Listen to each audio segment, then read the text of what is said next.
If your blouses are sitting in your closet doing absolutely nothing for you, it might not be the blouse. It might be one of these four mistakes. Hi, friends. Welcome back to Gracefully Styled 60+, the channel where we prove, over and over again, that style after 60 isn't about hiding, it's about editing. I'm so glad you're here. Today we're talking about blouses. Because a blouse should be one of the most flattering, most versatile pieces in your entire wardrobe. It should make you look polished in about 90 seconds flat. But so many of us, myself included, years ago, are making small mistakes that quietly work against us. Nothing dramatic. Nothing anyone would ever say out loud. Just little choices that add 10 years or wash us out, or make a beautiful blouse look like it's wearing us instead of the other way around. So today, I'm walking you through the 4 biggest blouse mistakes I see women over 60 making, and exactly what to do instead. Stick around to the end because mistake number 4 is the one almost nobody talks about, and it might be the most important one on this list. If you're new here, hit that subscribe button and the little bell, because every week we're breaking down real, wearable style for this incredible chapter of life. Let's get into it. Mistake number 1. Sizing for comfort instead of fit. Okay, mistake number 1, and this is the big one. Buying blouses a size or too big because you think it's more comfortable or forgiving. I understand the instinct completely. As our bodies change, there's this quiet voice that says, just size up, cover more, nobody needs to see the details. But here's the truth nobody tells you. A blouse that's too big doesn't hide anything. It actually creates more volume than what's really there. Extra fabric pools and bunches in ways that add visual weight, and it flattens your shape instead of skimming it. You end up looking like you're wearing a garment bag, not a woman who put herself together this morning. A blouse that actually fits, meaning it schemes your shoulders where they naturally end, the armholes sit close instead of gaping, and there's a defined waist or at least a gentle shape, is instantly more flattering and more comfortable because comfort isn't just about room.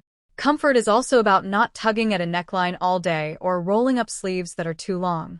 Here's your fix. Get to know your actual shoulder seam.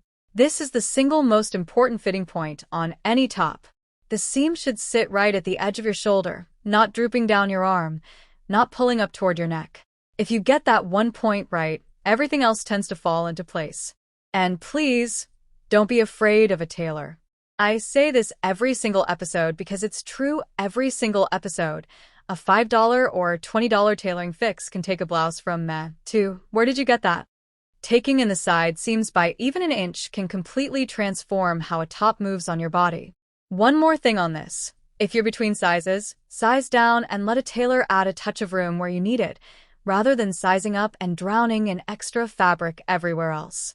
It is so much easier to make something smaller than to make it fit.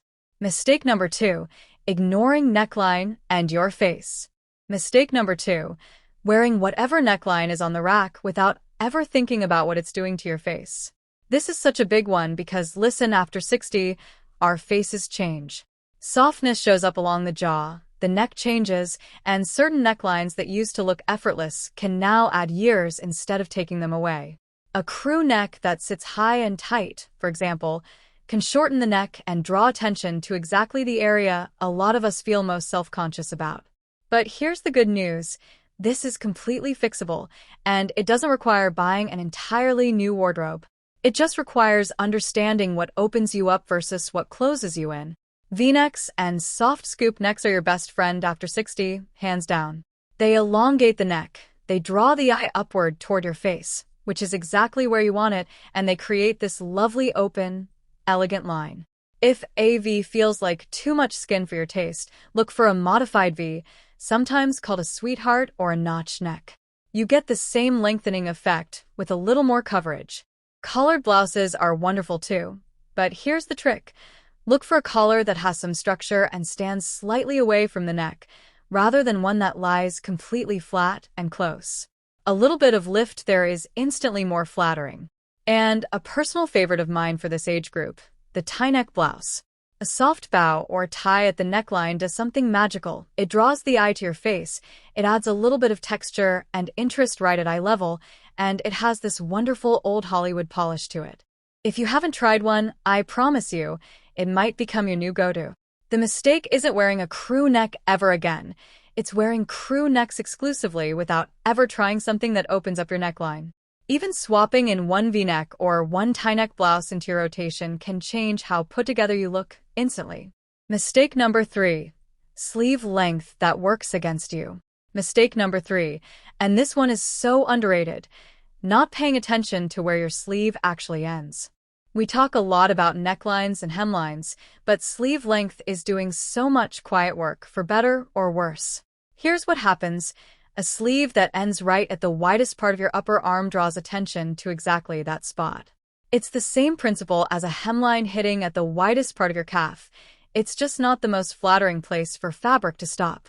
The mistake I see constantly is women grabbing whatever sleeve length is trendy that season without checking where it actually lands on their own arm, because remember, sleeve length is proportional to your height and your arm length, not one size fits all. So here's what actually works. A 3/4 sleeve is one of the most universally flattering lengths for women over 60, and there's a real reason for that. It typically hits right around the narrowest part of the forearm, just below the elbow. That's a naturally slimmer point on almost every arm shape, so it looks elegant without any effort. It also has this wonderful side benefit of showing just a little bit of wrist, which reads as feminine and put together and gives you a place to add a great bracelet or a nice watch. If you love a full, long sleeve, and there is nothing wrong with that, especially if you're someone who's a little more sensitive about arm coverage, the fix is simple. Look for a sleeve with some movement to it. A slightly bell shape, a soft gather at the cuff, a button tab you can adjust. Anything that keeps the sleeve from reading as one straight, stiff tube. A little movement in the fabric adds softness, and softness is what we're after here. Not tightness, not stiffness, softness. And if you're petite, watch out for sleeves that are cut for a taller frame. They'll bunch at the wrist and make your whole arm look shorter. Don't be afraid to have a good tailor shorten a sleeve by an inch. It's a small change that makes a huge visual difference. Mistake number 4, forgetting fabric and how it moves on your body. And now, mistake number 4, the one I promised you at the beginning and honestly, the one that took me the longest to learn myself. Choosing a blouse based on the print or the color alone, without ever thinking about the fabric, how it drapes, how it moves, and how it sits on your particular body. Here's what I mean. 2 blouses can have the exact same cut, the exact same color, even the exact same price tag, and look completely different on you, purely because of what they're made of. A stiff, structured cotton poplin sits away from the body. On some frames that looks crisp and lovely. On others, it can add bulk and make you look boxier than you are. A soft, fluid fabric like a rayon blend, a silky crepe, or a good quality viscose does the opposite. It schemes. It moves with you. It follows your shape instead of fighting it. As our bodies soften and change with age and friends, that is simply what bodies do. There is nothing wrong with it. Drapey, fluid fabrics become so much more flattering than stiff, structured ones. A soft fabric moves when you move. It catches a little bit of light. It has this quiet elegance that a stiff fabric just can't give you, no matter how great the cut is. Here's a simple way to test it right in the store or even at home. Hold the blouse up and give it a gentle shake. Does it flutter and flow? That's drape. That's what you want more of. Or does it hold its shape stiffly, almost like cardboard? That's structure, and a little of that is fine for blazers and jackets. But for a blouse you're wearing close to your body, less structure is almost always more forgiving. This is also why the exact same blouse can look amazing on your friend and just okay on you. It's not about either of you being wrong. It's about how that particular fabric interacts with your particular shape. So next time you're shopping, don't just ask, do I like this color? Ask, how does this fabric move? That one habit alone will upgrade every single blouse purchase you make from here on out. And one more layer to this. Pay attention to fabric weight in relation to season and how much natural volume you personally want to add. A heavier, structured fabric adds bulk. A lighter, fluid fabric schemes. Neither is right or wrong, but knowing the difference means you're choosing on purpose instead of by accident. Recap plus styling tip. Alright, let's do a quick recap because I want these 4 to really stick with you. Mistake number 1, stop sizing up for comfort. Fit, not size, is what makes something comfortable and flattering. Get to know your shoulder seam, and don't be afraid of a tailor. Mistake number 2, Stop defaulting to the same tight, high neckline every time. Open things up with a V, a soft scoop, or a tie neck to draw the eye toward your beautiful face. Mistake number 3. Pay attention to where your sleeve actually ends. 3/4 length is your secret weapon, and a little movement in the fabric goes a long way.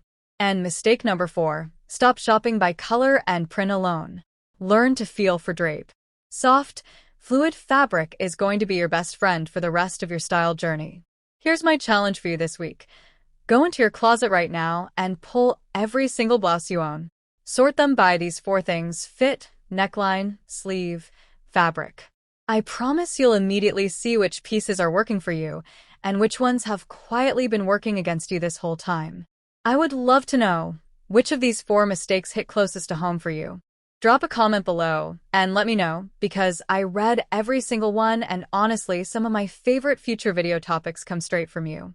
If this video helped you see your closet a little differently, do me a favor and give it a thumbs up. It helps this video reach more women just like us. And if you haven't already, subscribe and turn on notifications, because next week we're tackling the pants mistakes that are aging us just as much as our tops. Thank you so much for spending this time with me today. Remember, style after 60 isn't about disappearing. It's about dressing like the vibrant, elegant woman you already are. I'll see you in the next one.